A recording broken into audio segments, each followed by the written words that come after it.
Well, I hope that you had an uneventful weekend. We here at the Daily Wire had an eventful weekend, which means we had to go to Politicon and ruin our Sunday that way. But if you missed Politicon this weekend, we've got you covered because subscribers get to watch all Daily Wire events for free on the website. Head on over to dailywire.com/subscribe to enjoy all the leftist tiers produced over the weekend and enjoy our weekend much more than I did. Go check that out right now. Also, before we jump into today's news, I would recommend to you that if you are not getting the sleep to which you feel entitled, perhaps you should get a better mattress. Well, the mattress that you need is available over at Helix Sleep. They've built a sleep quiz that takes 2 minutes to complete. They use the answers to match your body type and sleep preferences to the perfect mattress. Whether you're a side sleeper, a hot sleeper, whether you like a plush or a firm bed, with Helix, there's no more guessing and no more confusion. Just go to helixsleep.com/Ben, take their 2-minute sleep quiz. They will match you to a mattress that will give you the best sleep of your life. For couples, Helix can even split that mattress down the middle, providing individual support needs and feel preferences for each side.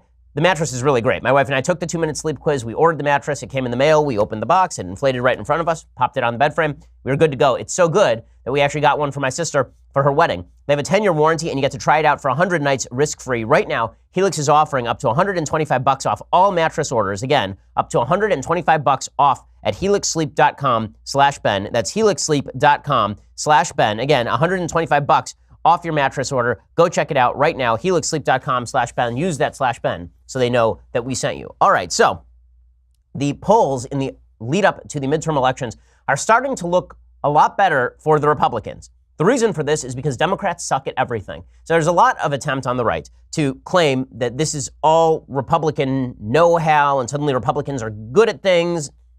No. Well, what's really happening here is that the Democratic mask is off and Democrats are garbage at everything. Basically, when President Trump is the second thing in the news, that is a very good thing for Republicans. When he is the first thing in the news, it's a problem. So when Democrats spend weeks demonstrating they don't care about due process and that they will railroad a guy simply for political reasons, very good for Republicans. When the lead headline is the leading 2020 contender for the Democrats setting herself on fire over a DNA sample, that's really good for Republicans. When the lead headline is Democrats approaching Ted Cruz in a restaurant and screaming at him and his wife, very good for Republicans. The best friend of Republicans right now is the insanity of the Democrats. And you are seeing that full scale in the polls. Also, obviously, you're seeing the effect of a very good economy on the Republicans.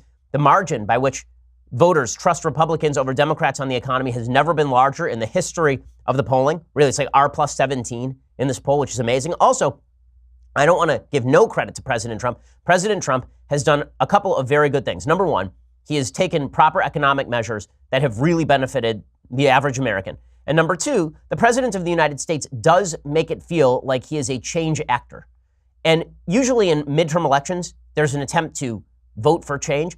Right now, what the polls show is that Republicans are actually seen as the party of change while being the party in power. That's really unusual. Usually the party out of power is seen as the party of change. But because Trump is so out of left field and so outrageous and so chaotic, the benefit of that is that he feels like a change agent, even though he is the guy who's sitting in the seat. That is very good for Republicans. So here is what the latest polls show. According to the Wall Street Journal, voter interest in the midterm elections has surged to records within both parties, helping to drive up President Trump's approval rating while maintaining the Democrats' lead as the party most preferred to lead Congress, according to a new Wall Street Journal NBC News poll. The findings point to an energized electorate buffeted by dynamics that bring great uncertainty to the outcome of an election just 2 weeks away. And what the polls kind of show is that everything is narrowing. Nearly 2/3 of registered voters show a high level of interest in the election. That is the highest ever recorded in a midterm election since the Journal NBC poll began asking the question in 2006. Now, the reason for that is because largely of the Democrats. The Democrats were always going to be energized to vote against President Trump. But now Republicans are really mobilized to vote against the Democrats. I know that my interest in voting peaked significantly thanks to the Democrats' behavior during the Brett Kavanaugh saga, and I know that most other Republicans feel the same. The once large gap between Republican voters and Democrats voters' interest in the election has now been closed. 68% of Republican voters and 72% of Democrats say they are very interested in the election. That is the highest recorded for either party by the survey in a midterm election. Also, President Trump's job approval rating has jumped to 47%, according to the Wall Street Journal and NBC News poll. That is the highest mark he has ever had in office. In that poll, he is now higher than President Obama's average poll approval rating before the 2010 elections. Now, it is worth noting that President Obama got skunked in the 2010 elections. But with that said, President Trump has gained significant approval, only 49% disapproving. So that's about as close to parity as Trump is ever going to get. He's never going to be a 55% president. He's just too polarizing a figure. 47% for President Trump is a very good number, and that is a re-election number. If he gets up to 47% in the public approval ratings, he wins re-election in 2020. That's an improvement from September. That's when 44% approved and 52% disapproved of his performance. And then Democrats decided it would be a great idea to shoot themselves in the foot repeatedly with an AR-15. And now President Trump has soared in the approval ratings. Democrats still do lead on the question of which party should control Congress. Among poll respondents identified as likely voters, 50% prefer Democrats, 41% prefer Republicans, which is about the same as it was in last month's poll. But the blue wave is now running into a riptide of uncertainty, according to certain pollsters. Although Democrats are preferred in the national poll overall, here's the key. Their advantage has vanished in the House districts that matter most. In districts rated as the most competitive by the nonpartisan Cook Political Report, the parties are dead even on the question of which one should control Congress. So that means that in California, Democrats are really fired up. In New York, Democrats are really fired up. In Ohio, not quite as much, or at least Republicans are just as fired up as Democrats are in Ohio. In last month's poll, this is an amazing thing. In last month's poll, Democrats led by 13 percentage points among registered voters and 6 points among likely voters. Interest in the election has jumped among many groups that tend to favor Democrats, Latinos, African Americans, young people. More than 2/3 of black voters showed high interest in the election. That's up from 57% in the average of polls taken from January through September. But you're also seeing a massive increase among white voters, among Republican voters, among older voters. It's consistent. So we do not know what the case is here, but there is a massive gender gap. And this massive gender gap is, again, the result of two things. President Trump is toxic to women and Democrats are toxic to men. The gender gap is not one factor. It's not that men love Republicans and love President Trump because they hate women or anything like that. It's that President Trump is uniquely off-putting to many women, particularly suburban moms, and the Democrats are supremely off-putting to men. And this is why you're seeing the polls close. The gender gap that has actually opened up wide in the last month is not between women and kind of the normal electorate. It's between men and the normal electorate. Men are now favoring Republicans in heavy numbers. This poll found Democrats with a lopsided advantage among female voters. For the second month in a row, women in the survey say they prefer a Democrat-controlled Congress by 25 percentage points, 57 to 32, which is a massive gap. Male voters, however, want Republicans to lead Congress by a 14-point margin, 52% Republican, 38% Democrats. And competitive swing districts are mostly in suburban areas. Urban voters favor a Democratic-controlled Congress by a 36% margin. Rural voters favor the GOP by 31 points. Among suburban residents, the parties are virtually tied. 44% favor GOP control, 45% favor a Democratic Congress. Now, why?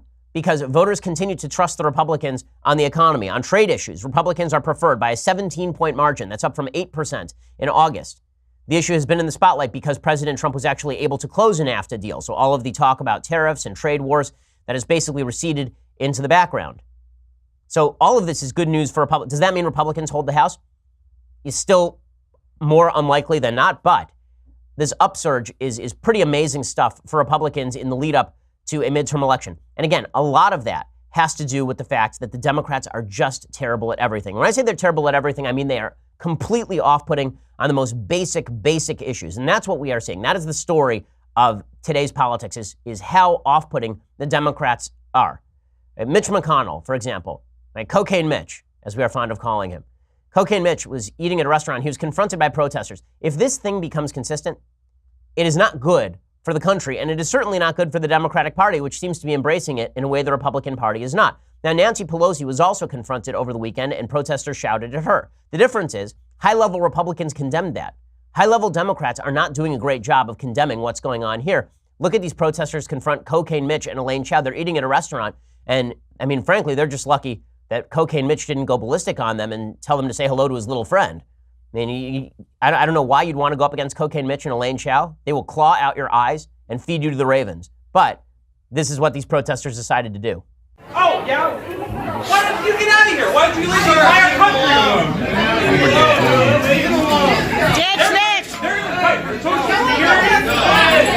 Now, here's what I love. This is how you know it's Kentucky. Okay, the way that you know this is Kentucky is the protesters show up and they start shouting at Cocaine Mitch, and all the patrons are like, get the hell out of here. Nobody likes you. Leave.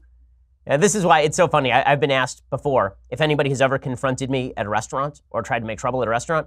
And I'm like, no, I eat kosher. Those are all my friends, right? You come into a kosher restaurant and you try to confront me. These are all my buddies. This is my security, right? The Jew crew.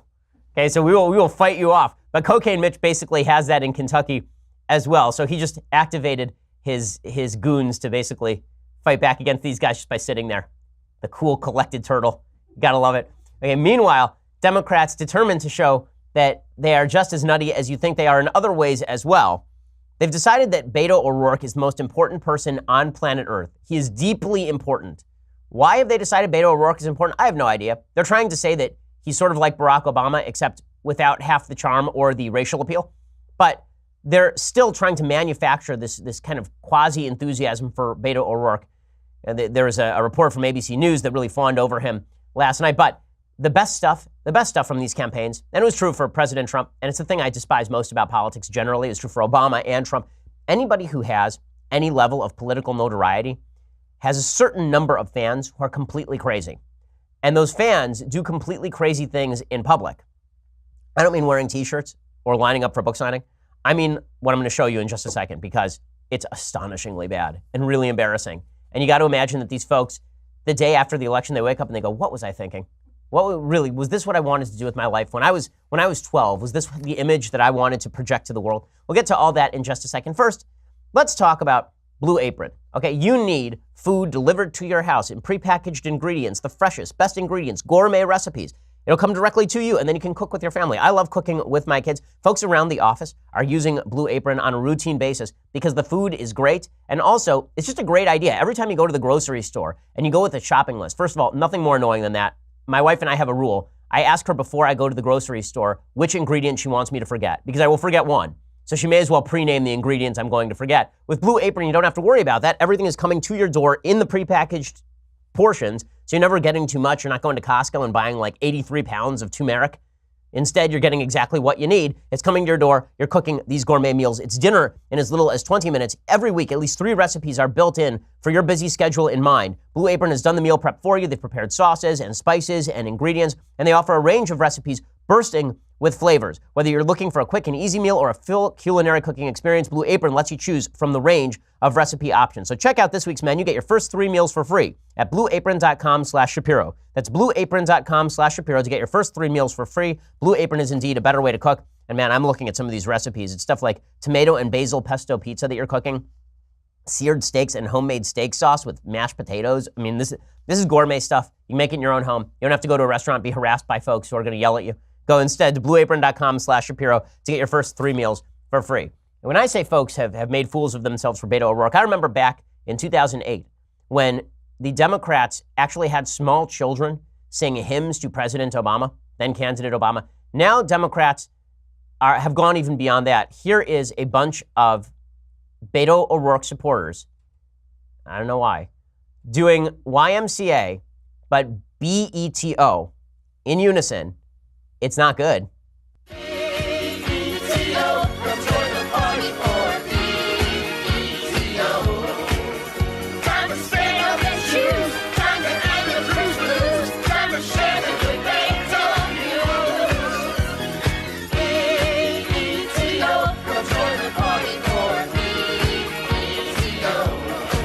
Wow.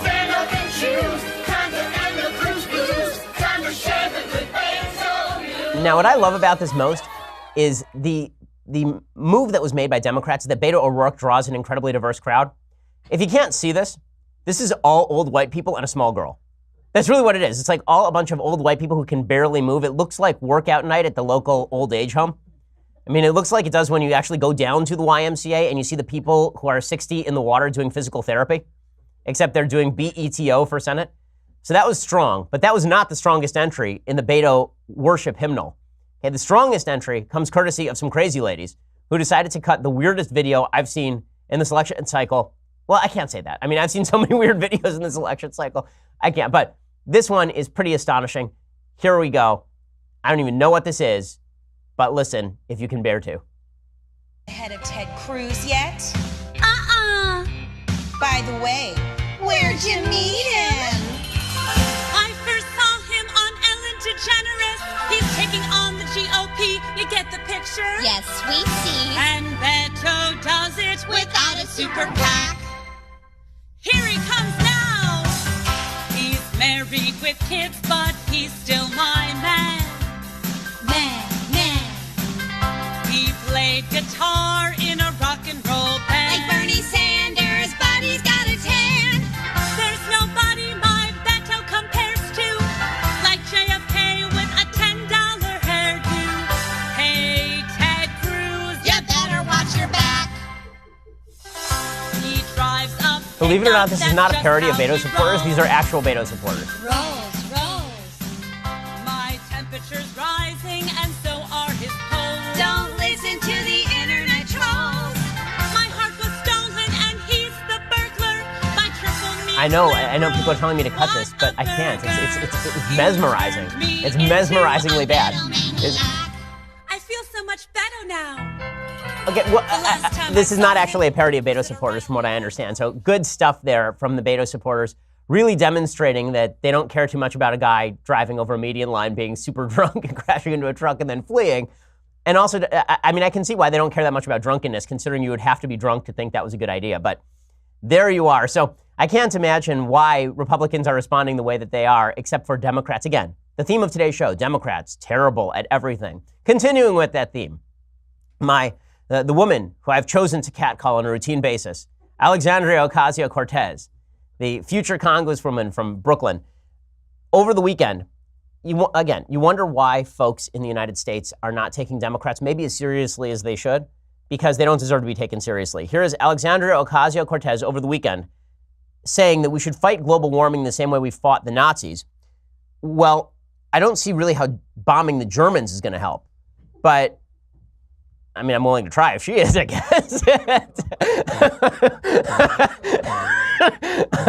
Here is Alexandria Ocasio-Cortez suggesting that I guess we're supposed to, I don't know, invade Normandy to stop global warming or something. Here she is, the most intelligent advocate for her position the left can present these days, Alexandria Ocasio-Cortez.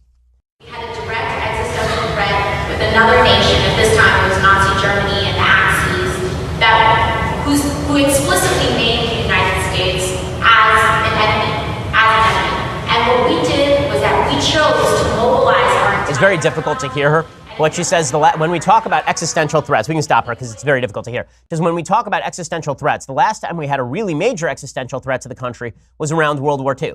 So she knows nothing about history. There was an entire Cold War that existed for several decades after World War II, as it turns out. She said, so we've been here before and we have a blueprint of doing this before. Right, when we bombed the Germans. I mean, don't stop her, she's rolling. She says, none of these things are new ideas. What we had was an existential threat in the context of a war. We had a direct existential threat with another nation. This time it was Nazi Germany and Axis, who explicitly made the United States as an enemy. History lessons with Alexandra Ocasio-Cortez are some of my favorite history lessons. We had a direct existential threat with another nation. This time it was Nazi Germany and Axis, not Axe body spray. Okay, you mean the Axis powers? Oh, that's what you mean. She said, and what we did was we chose to mobilize our entire economy and industrialized our entire economy, and we put hundreds of thousands, if not millions of people to work in defending our shores and defending this country. We have to do the same thing in order to get us to 100% renewable energy, and that's just the truth of it. So we need to draft every male of military age, have them live in barracks for 4 years, ship them overseas, put women in the factories, and ration the butter. Good idea. Good, yeah. Don't see how that's going to go wrong. Why don't we take them seriously? I just don't understand. Speaking of not taking them seriously, a very serious issue right now is cropping up on America's southern border. So, as folks know, I'm pretty libertarian when it comes to immigration. I'm somebody who believes that there should be free movement of labor, not citizenship. You shouldn't be able to come in the United States and become a citizen and vote. You shouldn't be able to get taxpayer dollars. But if you want to come here and work, I really don't have a huge problem with it. But even I, a libertarian on immigration, believe that we ought to have actual borders in the United States, meaning defensible borders. You don't just get to cross our borders because you want to cross our borders. A country without borders is not actually a country. This caravan issue is a serious issue. This is according to the Associated Press this morning. A growing caravan of Honduran migrants streamed through southern Mexico on Sunday, heading toward the United States after making an end run around Mexican agents who briefly blocked them at the Guatemalan border. They received help at every turn from sympathetic Mexicans who offered food, water, and clothing. Hundreds of locals driving pickups, vans, and cargo trucks stopped them to let them clamber aboard.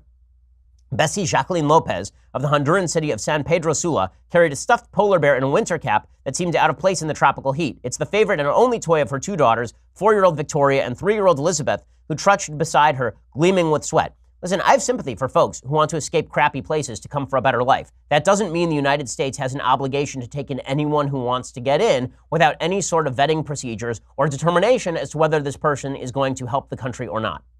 That's not the way this works. We live in a different time than we did in 1907 when there was no vast welfare state for people to take advantage of, when the structure of the economy was substantially different. Again, I'm for free movement of labor, but you have to control your borders. She says, my goal is to find work for a better future for my daughters. I have sympathy for that. Go claim asylum or try to apply through legal immigration means. You don't just get to march across the United States' southern border. And yet the left has claimed that's exactly what should happen. President Trump has taken to Twitter to respond to all of this. We will get to that. And here's what he said. He says, we'll get to that in just 1 second. President Trump's response to the migrant crisis and the Democratic response to the migrant crisis. But first, let's talk about your home security. So Ring.com does an amazing job of ensuring your home security. They've actually sent us some footage of Ring busting crooks in the act. This one is pretty frightening. We'll just have to watch it.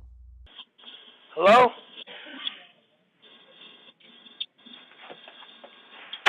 Hey. Are you that. okay? Leave my house or I'm calling the police. Okay, what you need to do... Hey, leave my house. Stop now or I'm calling the police. Why would you tell me that? Because you're trying to push my door in. Leave now. Sir, I'm about to smash what's in there. I'm calling the police. Okay, I am the police.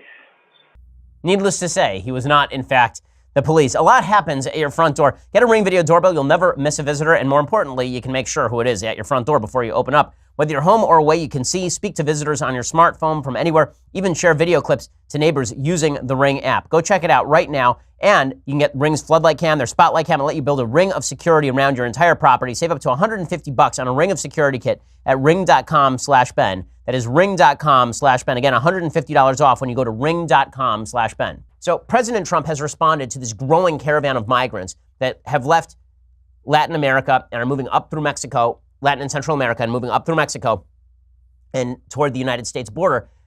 He has responded, I think, properly by pointing out a couple of things. One, we need border security. Two, the countries that are allowing them to do this are doing so with the intent of creating a pressure situation on our southern border. Why should we continue funding governments that are going to continue creating those situations? If the Honduran government is going to allow folks to simply walk over the border to Mexico with the intent of going to the United States, why exactly would we be funding that government? Same thing is true of the Mexican government. Same thing is true of the Salvadorian government. There is no reason for us to back governments that are going to create pressures on our southern border without actively working with us on the immigration issue.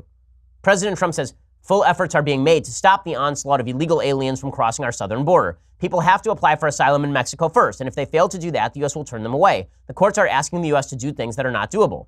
That's correct. That's correct. We do have procedures.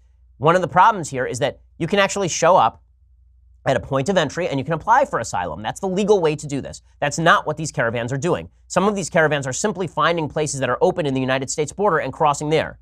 Trump says the caravans are a disgrace to the Democrat Party. Change the immigration laws now. Now, I'm not sure what immigration laws he wants changed specifically. We actually just have to enforce the laws that are already on the books. You're not allowed to illegally enter the country. We are allowed to deport people. We can streamline that process. Maybe those are the laws he wants changed. But it is true that the Democratic Party has been using the immigration issue as a club against Republicans, suggesting that Republicans don't care about Latino folks because they want to defend America's borders.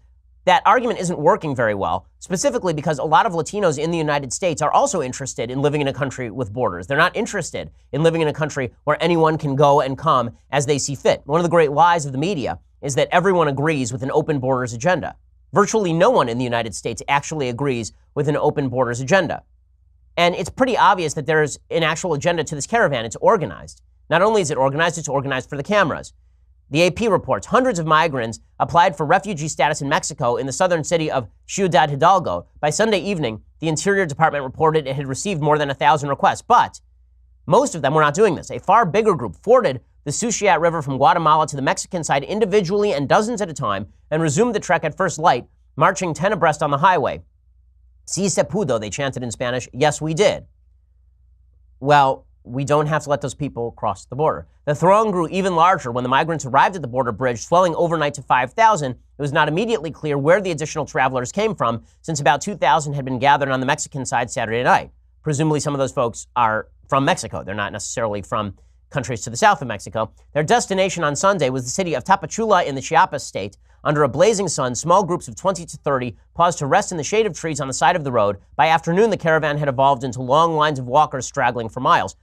Basically, what this looks very much like is the Middle Eastern migration that has swamped a lot of Europe.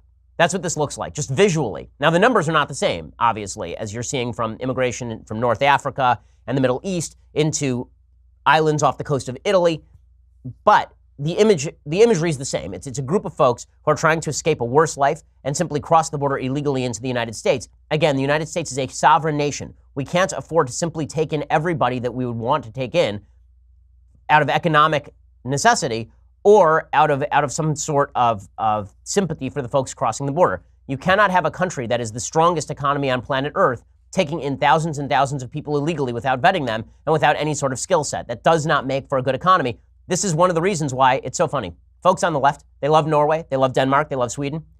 The immigration restrictionists have been winning in Norway, Denmark, and Sweden. You cannot actually have a full-on socialist state in terms of redistribution of wealth when you have an underclass that is coming that does not have a skill set. One of the things about those the Nordic countries, the Scandinavian countries, is that they've basically banned immigration. Well, the United States, the left in the United States wants it both ways. They want full-on open immigration at the same time that they want to raise social spending to heights never before seen in human history. That is not a recipe for victory. And that's why President Trump, the Republicans are going to win on this issue. Even Lindsey Graham, who's a real dove on immigration, right? Lindsey Graham, famously one of the Gang of Eight, along with John McCain, a big fan of immigration reform. Even he said, listen, this is not something we can do. Nancy Pelosi would welcome these caravans. I don't know what happened to Lindsey Graham, whether he bumped his head or something, but Lindsey Graham 2.0, the reset is really good. And here's Lindsey Graham, senator from South Carolina, saying Nancy Pelosi will welcome these caravans. Do you want to be the country of people that run you up and down the hall and spit on you? Or do you want to be a country of Republicans who can actually deliver for working families out there, that will put good judges on the court, that will stand up to the enemies of this country? Nancy Pelosi will welcome the caravans here. Donald Trump and the rest of us will stop them. Okay, well, that is exactly right. And that's not out of lack of sympathy. That's because a country that has a rule of law must abide by that rule of law. Democrats who continue to push this issue are going to lose. It's funny, because Democrats are so ensconced in their own bubbles. I mean, what polls show is that Democrats have far fewer Republican friends than Republicans have Democrat friends, because Democrats who live in blue areas actually see Republicans as nasty, evil human beings, and so they won't even talk to them. They actually believe that it's a mainstream view that people should be able to flood into the country. They actually believe that it's a mainstream view that gender and sex are completely separate, and not only that, that if a man calls himself a woman, that man is then a woman. The latest evidence of this, this is an amazing story, is the way the media are covering an attempt by the Department of Education to define what Title IX actually says. So here's the headline from the New York Times today. It says, transgender could be defined out of existence under Trump administration. Now, when you read that headline, what does that sound like to you? It sounds like the Trump administration is saying there are no such thing as transgender people or people who suffer from gender dysphoria or gender identity disorder. That's what it would sound like from that headline. Is that what's actually happening? No, that's not what's actually happening, because that's idiotic. Okay, nobody is saying there aren't people who are transgender. What the Trump administration is saying is that under the law, laws that have to do with sex discrimination are specifically focused on biological sex. They're not focused on you thinking you are a member of a different sex. So when the Civil Rights Act was written, and it included language about men and women and sex discrimination, it did not mean that it is sex discrimination for you to say that a man who shows up in a classroom, a fifth grade classroom, dressed as a woman, and you say, that's not cool, we're not going to do that. That's not the same thing as saying a woman can't work in the classroom. That's not sex discrimination. Right? That's what the Trump administration is saying. They're saying that behavior by men is not the same as being female. That's the actual, I'll read you the actual article. It doesn't ban transgender people. That's not what they are doing. The media is so dishonest with regard to how they cover transgender issues because they refuse to even acknowledge the fact that there is such a thing as biological sex. It's utterly self-defeating. What the left suggests is that gender and sex are exactly separate, but gender is sex. Right? So gender and sex are completely separate. You can be a man, but your gender is female, and that makes you a biological female. That makes you an actual woman. This is how they want to read the law. That makes no sense under any circumstances. I will explain in just 1 second. And they think this is a winning issue. I mean, it's insane. It's insane. First, let's talk about that thing, that clunky, awful thing you're wearing around your wrist. You want something nice? You want something that looks like this? I mean, let's be real. Check out that watch. That's a nice watch, right? I mean, it's a nice, clean-looking watch. It's classy, well-designed. Well, what you need is a Movement watch. Movement has come pretty far from being crowd-funded kids working out of a living room. In the past year, they've not only introduced a ton of new watch collections for both men and women, they've also expanded to sunglasses and fashion-forward bracelets.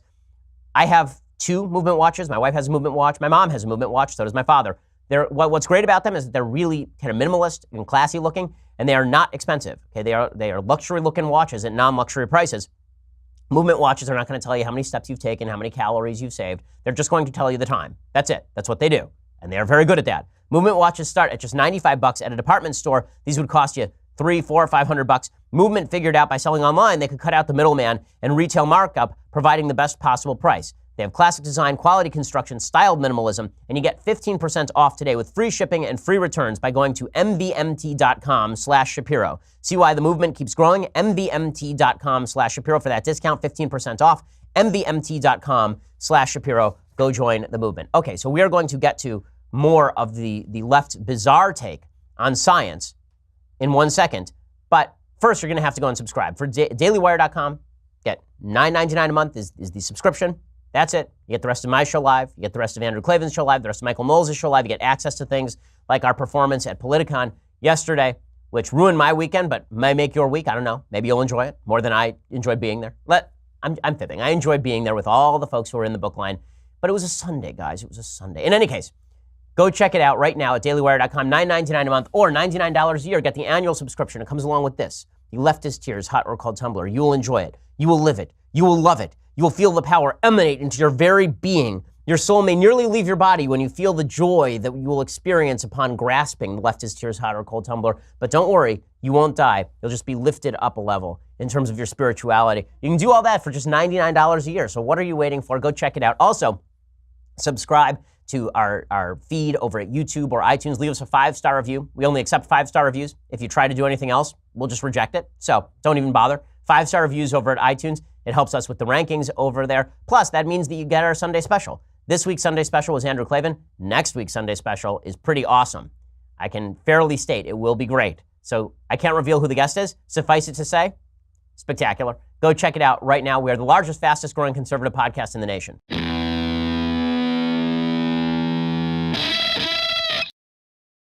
So when President Trump rails at the fake news, this is what he's talking about. This sort of headline from the New York Times. Transgender could be defined out of existence under Trump administration. Ooh, we're just going to disappear the transgenders now. No, that is not what they're doing. Okay, here's what they're doing. Quote, the Trump administration is considering narrowly defining gender as biological immutable condition determined by genitalia at birth. The most drastic move yet in a government-wide effort to roll back recognition and protections of transgender people under federal civil rights law. Well, because gender is biological and immutable and it is delivered at birth.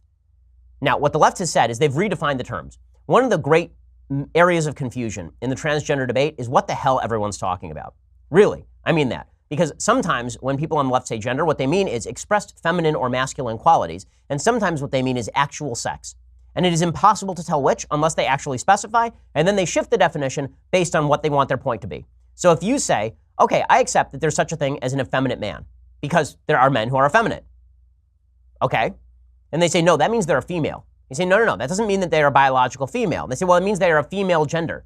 You say, well, no, it means that they are an effeminate man, a man with feminine qualities. And they say, well, but there are thousands of genders. Here's the problem with defining gender as the expression of effeminacy or masculinity. This means that there are literally 6.8 billion genders, 7.3 billion genders. However many people there are on the planet, that's how many genders there are, because we each have an individual amount of effeminate or masculine characteristics. Right? We all have individual amounts of masculinity, of testosterone and estrogen. We are all created differently, okay, based on genetics and environment. So if you're going to say that there are only, that the left is really the one making the case there are only two genders. They're saying that if you're an effeminate man, you're actually a woman. And if you're a masculine woman, you're actually a man. If you want to define gender as just expressed characteristics of femininity or masculinity, there are 7.3 billion genders on planet Earth, which means it's meaningless. It's a word that means nothing. If you want to say that gender has to do with biology, now you have to separate it into sex. Sex is based on Y chromosomes and X chromosomes. Now, there are intersex people. This is a very, very small percentage of the population. That is not the argument being made by transgender advocates. They're arguing that you can be fully genetically male and still female. All of this makes no logical sense. It's completely confusing because it makes no sense. There is no internal consistency or logic to the transgender civil rights movement.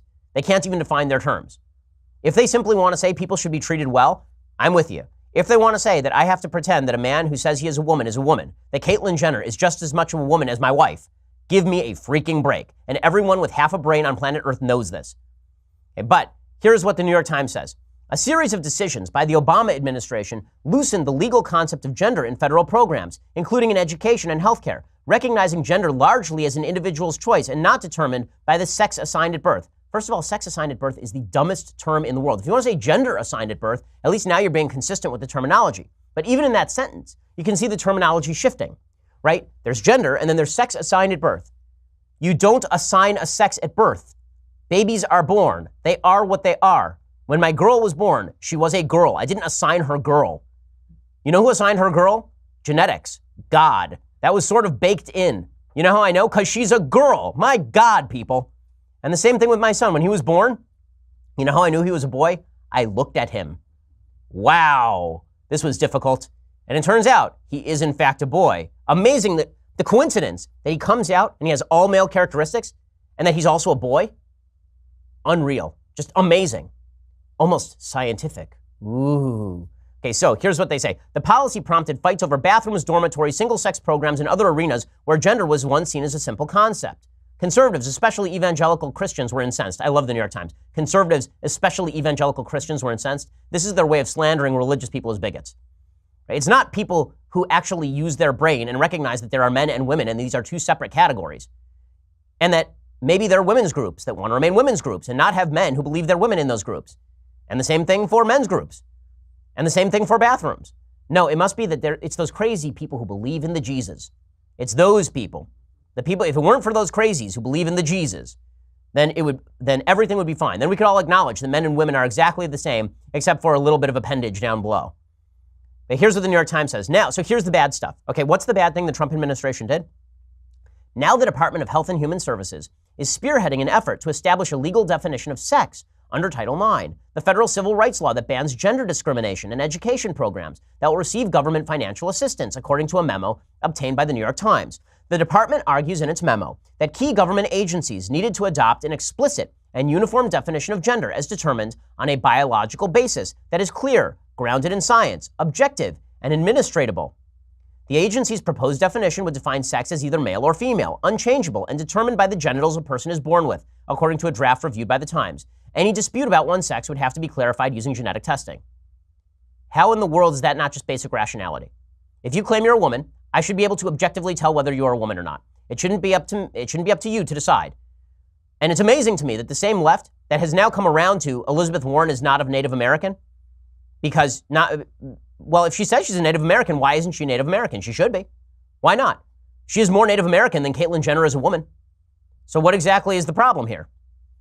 It's truly amazing. So you wonder why the right doesn't trust the media? You wonder why people are resonating to the right? It's because the left insists that we absolutely frontally lobotomize ourselves on basic concepts like what is a woman and what is a man, and we're supposed to pretend it's a great evil when the Trump administration says gender discrimination means discriminating against women, not discriminating against men who believe they are women.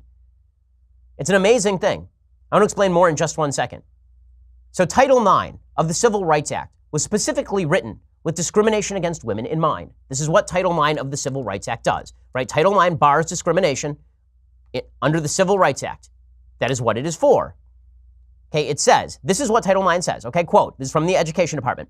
No person in the United States shall, on the basis of sex, be excluded from participation in, be denied the benefits of, or be subjected to discrimination under any education program or activity receiving federal financial assistance. Now, notice the word that is used there. No person in the United States shall, on the basis of sex, not of gender. Now, even if it had said on the basis of gender in 1972, that still would not have meant gender as the transgender left wants to explain gender now. In 1972, nobody was foolish enough to believe that a man who said he was a woman was actually a woman. Nobody.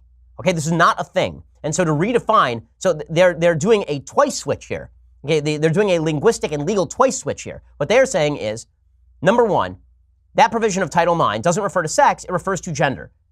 And gender is just expressed feminine or masculine characteristics. Then they are saying that by gender, we actually mean sex. So a woman who says she is a man is actually a man. So just to get this straight, Title IX, which was designed to protect women from male discrimination, now is designed to protect men who believe they are women from discrimination on the basis of discrimination against women. No, I'm sorry. This is just no.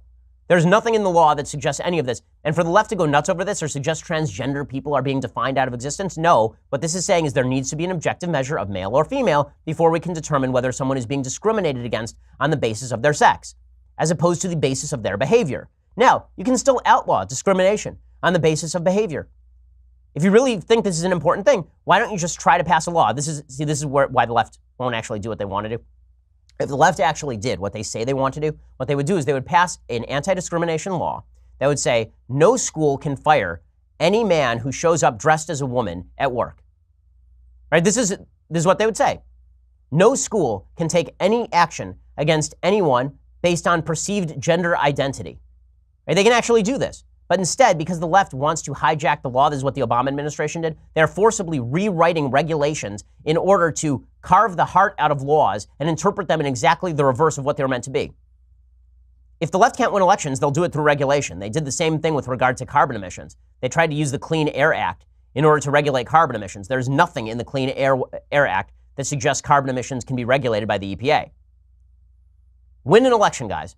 You want to do this stuff, win an election, and then pass legislation that you think the American people like, and then we can answer as to whether we think you're right or wrong.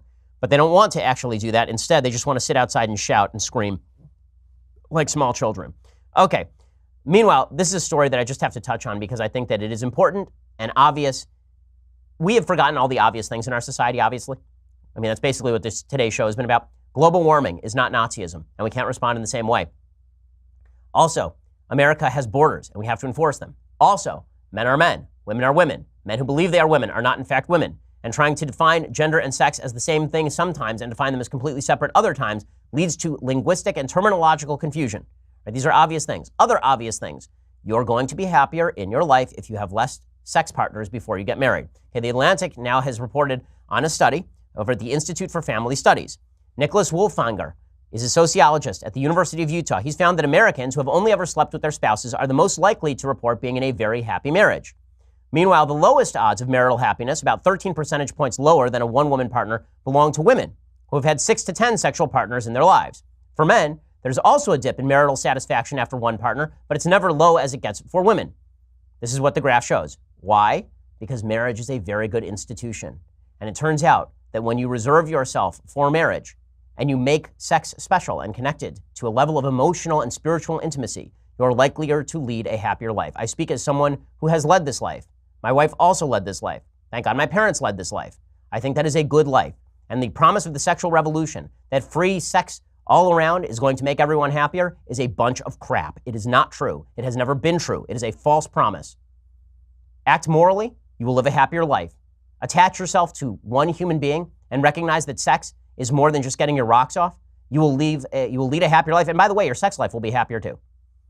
All of this should have been obvious, but we as a civilization have decided to discard the obvious in favor of the attractive, and that, of course, is a huge mistake. Okay, time for a couple of things I like and then some things I hate, and we'll do a Federalist paper. So, things that I like. Over the weekend, Andrew Klavan, who is not quite as execrable as Michael Knowles, he gave me some reading recommendations. One of the things I love about having Drew in the office is that we are constantly talking books and literature and going back and forth recommending books to each other. There's a great meme that I saw today. Have you seen that meme from, what's the show where the guys are throwing the chair at each other? What's it? We have a room full of humans. The meme of the guys shouting at each other and then one picks up a chair and throws the chair at the other guy. Okay. Is it Bounty Hunters? I'm trying to remember. In any case, it's a very famous meme online in which these two guys are arguing. One picks up a chair and throws the chair at the other guy, and people have sort of pasted in text. So the meme shows one of the guys saying to the other guy, "You already have enough books," and the other guy saying, "No, I want to go to the bookstore." And the first guy says, "Read the books you already have," and the second guy's like, "But I want new books," and then he throws a chair. That's me to myself every day.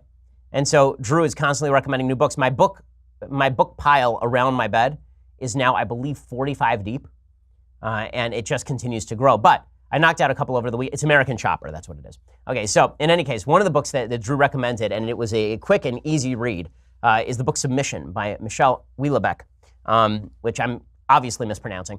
This book was a massive bestseller in France. It was translated into English. What's hilarious about this book is because Houellebecq is a very famous author, the left in the United States has to take him seriously, even though he's obviously supremely right-wing.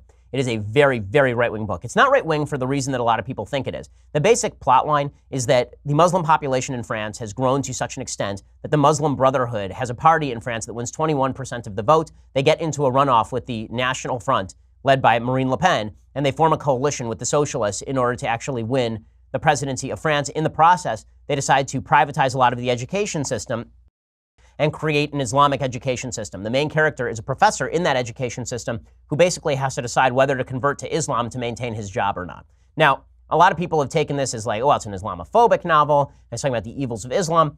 Now, it does talk at length about the evils of radical Islam. Right? It talks about the fact that Islam is patriarchal and okays polygamy and is okay with the mistreatment of young women and all of the rest of it.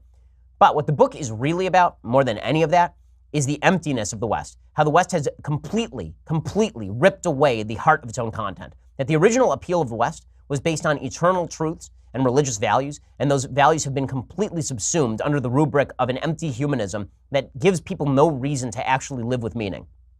Basically, we've said to ourselves that we can substitute hedonism, sex, a nice happy feeling about others for actual drive toward doing something worthwhile with your life.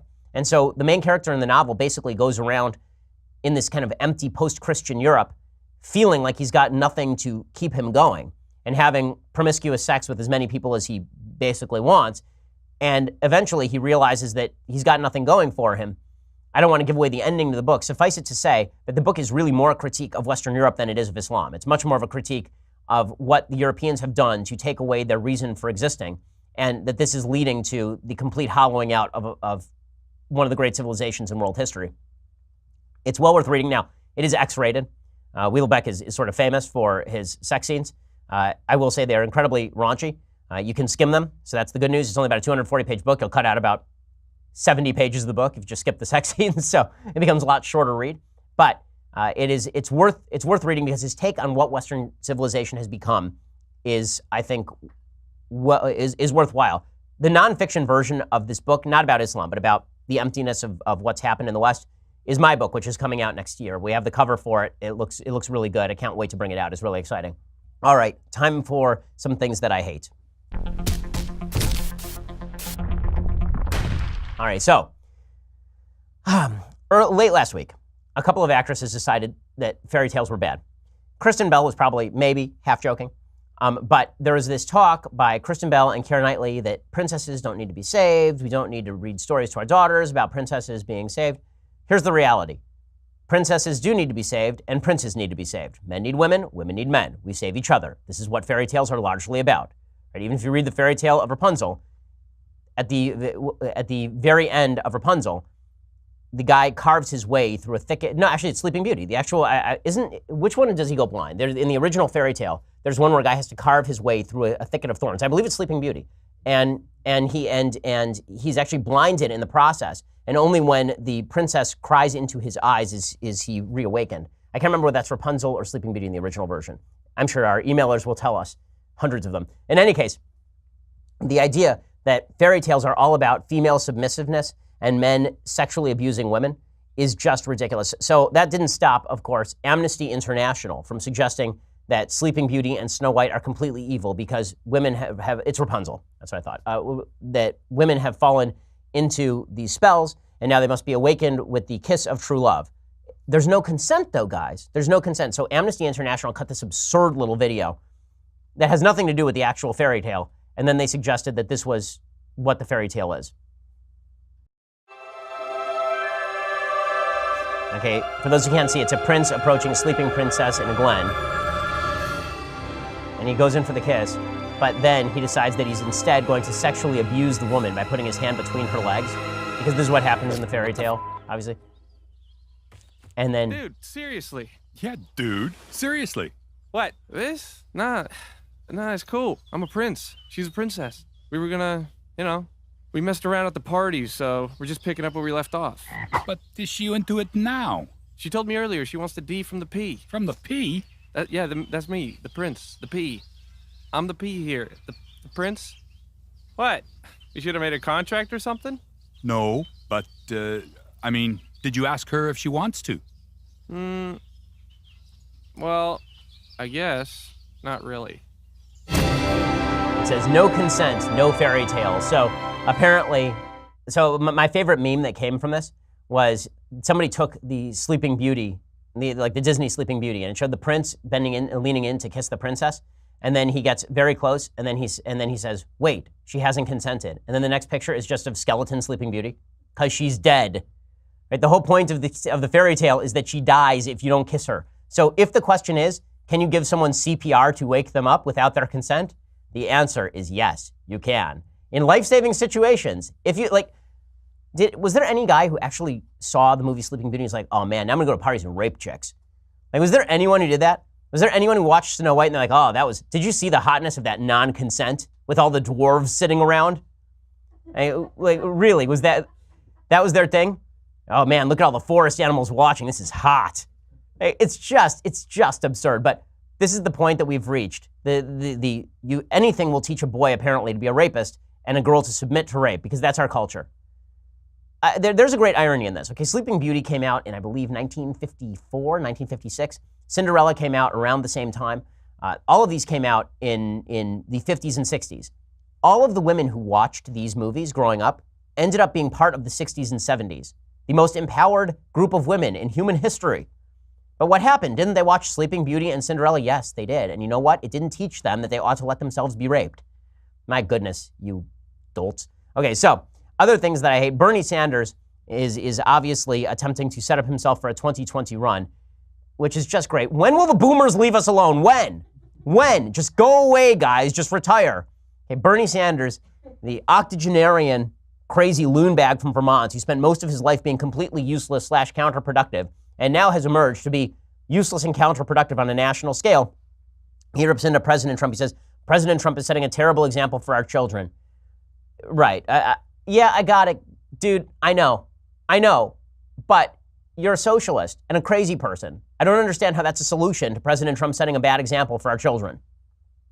And all of us who are parents, and I've got 4 kids, 7 grandchildren, all kids, we try to raise our kids to be honest, to treat other people with respect and with compassion. And what kind of terrible example, regardless of your political views, doesn't matter whether you're conservative or progressive, you want your kids to be honest and decent. What kind of terrible example does this person in the White House give to our children? He is just teaching our children all the wrong things. Unlike Bill Clinton, who received oral sex in the Oval Office, unlike Ted Kennedy, who drove a woman into a river and let her die there. Donald Trump is uniquely bad. Uniquely bad. I'm sorry, I'm not going to hear it from people who are completely silent about this sort of bad activity from people on their own side. Now, I've been very consistent calling out President Trump's bad behavior, and I was consistent in calling out Ted Kennedy's behavior and Bill Clinton's behavior. Bad behavior is bad behavior. But the partisan weaponization of bad behavior, that I find almost completely useless. If you're not going to call it out on one side, you can't call it out on the other. Honestly, you have to be consistent in the attempt to uphold virtue. And that holds true on the right, too. People who are willing to let Donald Trump off the hook for his personal behavior, but rip on Ted Kennedy and Bill Clinton, doesn't work that way either. Okay, time for a quick Federalist paper. So every week we go through a Federalist paper. We are all the way up to Federalist 48, making steady progress. This one written by James Madison. In this one, Madison continues to discuss separation of powers. In Federalist 47, he began that discussion. He asks how the branches can protect themselves against usurpations by the other branches of government. How can the executive protect itself against the legislature? How can the judiciary protect itself against both? He points out that he thinks that the real danger is legislative usurpation. This just demonstrates that the modern form of government that we have in the United States is very, very far from what we originally had. We did not have a regulatory state when the United States was first created. Madison was not greatly fearful of the executive branch usurping power or the judicial branch usurping power because he believed the legislature could simply defund the executive branch or restrict the jurisdiction of the judicial branch, both of which it has the power to do. But now, in today's government, it seems that in many cases, the legislative branch has become almost a vestigial organ of government, except when it comes to massive spending programs like Obamacare. But here is Madison's original case. He says the legislative department derives a superiority in our government from other circumstances. Its constitutional powers being at once more extensive and less susceptible of precise limits, it can with greater facility mask under complicated and indirect measures the encroachments which it makes on the coordinate departments. So in other words, because the legislature has more power and is given more power under the Constitution, that gives it more ability to usurp power from the other branches. He argues that usurpations by the executive and judiciary are unlikely. Why? Because he says, as the legislative department alone has access to the pockets of the people and has in some constitutions full discretion and in all a prevailing influence over the pecuniary rewards of those who fill the other departments, a dependence is thus created in the latter, which gives still greater facility to encroachments of the former. In other words, the legislature has the power to take away money from the other branches, restrict jurisdiction. We shouldn't have to worry about usurpations. Now, there's one problem with the founding vision for how the government was supposed to balance itself. The main problem is the perception by the founders that the big problem was going to be ambition. Right? What they said is that ambition was going to counteract ambition. This is also said in the Federalist Papers, that the legislators were going to be ambitious. They weren't going to stand for the executive encroaching on their power. The executive was going to be ambitious. The executive wasn't going to stand for encroachments on his or her power. Same thing in the judiciary. The problem is the legislature, because of the regulatory state, actually is not ambitious enough. The legislature now has an incentive to kick every tough question over to either judiciary or executive. If it's a tough constitutional question, they don't feel the necessity to argue whether it's constitutional or not. They just say, we'll pass what we want, let the judiciary decide what it wants to do. And they want to pass laws that are highly non-specific. The more non-specific, the better. Because if you pass a law that says, I want the executive branch to do good stuff, and then the executive branch gets to fill in all the blanks, and the executive branch fills in bad stuff, you say, hey, that's not what I passed. I said I wanted them to do good stuff. You see this with environmental legislation. Environmental legislation is very often not detailed enough. It gets kicked over to the EPA. The EPA does tens of thousands of pages of regulations, and then Congress runs against the regulations it gave the EPA the authority to pass. And the regulatory state completely undercuts the bargain between the branches. The same thing is true of the judiciary.